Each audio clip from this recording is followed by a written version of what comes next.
Shalom, semangat dalam kasih Kristus. Saudara-saudara yang berbahagia, marilah kita kembali untuk merenungkan firman Tuhan. Iman tanpa perbuatan pada hakikatnya mati. Saudara-saudara yang dikasihi oleh Tuhan, apa yang disampaikan dalam kitab Yakobus pasal yang kedua, ayat yang ke-14 sampai dengan ayat yang ke-17 berkata kepada kita, apakah gunanya saudara-saudaraku, jika seorang mengatakan bahwa ia mempunyai iman, padahal ia tidak mempunyai perbuatan? Dapatkah iman itu menyelamatkan dia?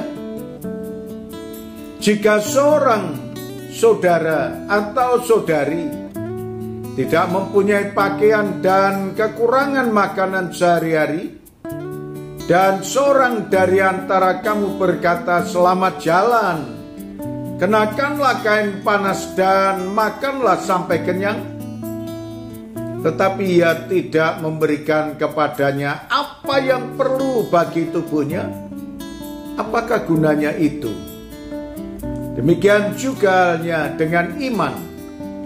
Jika iman itu tidak disertai perbuatan, maka iman itu pada hakikatnya adalah mati. Saudara sekalian yang dikasihi oleh Tuhan, kalau kita mencermati betapa luar biasanya apa yang Tuhan ajarkan kepada kita melalui surat dari Yakobus ini, kita tahu bahwa Tuhan mengajarkan kepada saudara dan saya bahwa orang yang percaya kepada Tuhan Yesus, orang yang beriman kepada Tuhan Yesus harus menunjukkan bukti imannya itu melalui perbuatan nyata. Kalau ada orang yang kehausan, kita hanya berkata, silakan lewat Bapak. Kalau ada orang yang meminta air, wah minta maaf saya tidak punya air. Padahal kita memiliki.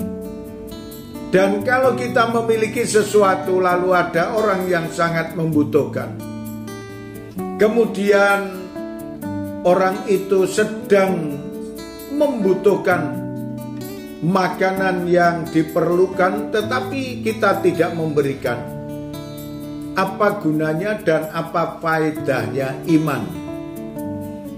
Maka kalau saya merenungkan apa yang Tuhan ajarkan kepada kita, kalau iman itu harus disertai perbuatan. Tunjukkanlah iman saudara, tunjukkanlah iman kita melalui perbuatan yang dapat dirasakan oleh orang lain, yang dapat dinikmati oleh orang lain melalui perilaku dan perbuatan-perbuatan kita. Saudara yang dikasihi oleh Tuhan, pada kesempatan ini apa yang Tuhan ajarkan kepada kita dalam kitab Roma, masih dalam kitab Roma, yang mengajarkan kepada saudara dan saya. Dari Roma 12 ayatnya yang ke-13 berkata kepada kita, bantulah dalam kekurangan orang-orang kudus dan usahakanlah dirimu untuk selalu memberikan tumpangan. Ini ajaran yang Tuhan berikan pada kita, supaya saudara dan saya membantu orang lain dan memberikan tumpangan kepada orang lain. Itulah pernyataan iman yang harus dibuktikan dengan perbuatan nyata. Terima kasih Tuhan Yesus. Biarlah kami boleh melakukan firman-Mu itu dengan baik, sehingga kami boleh menjadi berkat bagi banyak orang. Dalam nama Tuhan Yesus kami berdoa. Amin.